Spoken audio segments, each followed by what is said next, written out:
আজিৰ এইটো ভিডিঅ'ত মই আমাৰ অসম চৰকাৰ আৰু সেবা বৰ্ডলৈ এটা অনুৰোধ জনাম। আসাম ডাইৰেক্ট ৰিক্ৰুটমেণ্টৰ ৰিজাল্ট এটা পূজাৰ আগতে আৰু এটা পূজাৰ পিছত মুখ্যমন্ত্ৰী ছাৰে কোৱা মতে ঘোষণা কৰা কথা আছিলে। যেহেতু পূজাৰ আগতে ৰিজাল্ট ঘোষণা নকৰিলে এতিয়া এটা কথা নিশ্চিত যে আপোনালোকৰ ৰিজাল্টসমূহ পূজাৰ পিছত ঘোষণা কৰিব।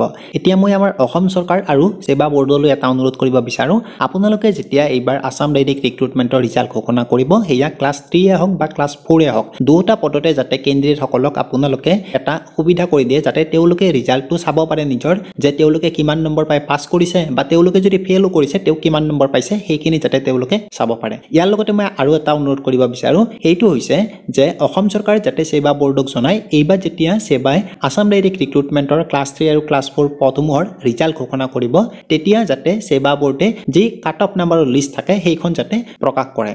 আৰু মই ভাবোঁ সেবা বৰ্ডৰ বাবে আসাম ডাইৰেক্ট ৰিক্ৰুটমেণ্টৰ ক্লাছ 3 বা ক্লাছ 4 পদসমূহৰ কাট অফ নাম্বাৰৰ লিষ্ট প্ৰকাশ কৰাটো কোনো ডাঙৰ কথা নহয়। আৰু ডাঙৰ কথা এইবাবে নহয় কাৰণ আসাম ডাইৰেক্ট ৰিক্ৰুটমেণ্টক ক্লাছ 3 হওক বা ক্লাছ 4 হওক যিসমূহ পদ আছে ইয়াত ডিষ্ট্ৰিক্ট ৱাইজ কোনো পোষ্ট নাই। ইয়াতে সেবাই মাত্ৰ দুখন কাট অফ নাম্বাৰৰ লিষ্ট ৰেডি কৰিব লাগিব, এখন হ'ব ক্লাছ 3 পদসমূহৰ বাবে, এখন হ'ব ক্লাছ 4 পদসমূহৰ বাবে। আৰু মই অসম চৰকাৰক কিয় অনুৰোধ জনাইছোঁ যে তেওঁলোকে সেবাক কাট অফ নাম্বাৰৰ লিষ্ট প্ৰকাশ কৰিবলৈ ক'ব লাগে সেইটোও জনাই দিছোঁ, কাৰণ সেবাই আমাৰ অসম আৰক্ষীৰ AB UB কনষ্টেবলৰ যিটো এক্সাম পাতিছিলে তাৰ আজিলৈকে কাট অফ নাম্বাৰৰ লিষ্ট প্ৰকাশ নকৰিলে ফাইনেল কাট অফ কিমান গৈছিলে। বাৰু ইয়াতে মানিলোঁ আপোনালোকে ডিষ্ট্ৰিক্ট ৱাইজ কাট অফ নাম্বাৰৰ লিষ্ট ৰেডি কৰিব লাগে, আপোনালোকৰ প্ৰব্লেম হয়। কিন্তু অসম আৰক্ষীৰ AB কামাণ্ডো SI আৰু UB SI এই পোষ্টসমূহত কোনো ডিষ্ট্ৰিক্ট ৱাইজ পদ নাথাকে, কিন্তু আপোনালোকে এই পোষ্টসমূহৰো ফাইনেল কাট অফ নাম্বাৰৰ লিষ্ট প্ৰকাশ নকৰিলে, আৰু কিয় নকৰিলে সেয়া অসম চৰকাৰ বা যিটো বৰ্ড এক্সাম পাতিছে তেওঁলোকেহে জানিব। আৰু এই যে ভিডিঅ'টো মই আপোনালোক সকলোৰে মাজলৈ লৈ আহিছোঁ, এই ভিডিঅ'টো লৈ অনাৰ কাৰণ এটাই, বৰ্তমান আমাৰ অসমত যিবোৰ নিযুক্তি চৰকাৰে দি আছে তাত যদি আপোনালোকে ৰিজাল্টসমূহ চাব যায়, যিটো বৰ্ডে এক্সামটো পাতে তেওঁলোকে যেতিয়া ৰিজাল্ট ঘোষণা কৰে তেওঁলোকে মাথো পাছ কৰা কেণ্ডিডেটসকলৰ ৰোল নাম্বাৰটো দি থয়।